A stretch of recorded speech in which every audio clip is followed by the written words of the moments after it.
Kung hanap mo ay keyboard na pang pro gamer feels, meet the Shark X98 Pro mechanical keyboard. Tara, samahan nyo akong i-unbox natin ito. So upon opening ng box, makikita nyo yung hard plastic na cover. Ito, pwede nyo gamitin na pantakip sa keyboard pag hindi nyo ginagamit. And then it's covered again with this plastic. At pakinggan nyo naman kung gaano kaganda yung tunog ng keyboard.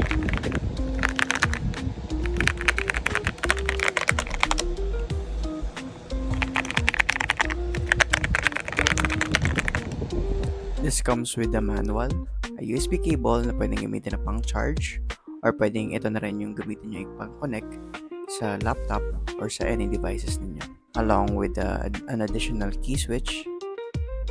At sa back ng keyboard may kita nyo yung 2.4G na USB dongle, and then the USB mode, and then the Bluetooth mode, and then yung switch nya if you're using a Mac or you're using Windows, pwede rin kayo mag-switch. You can also see yung RGB lights nya.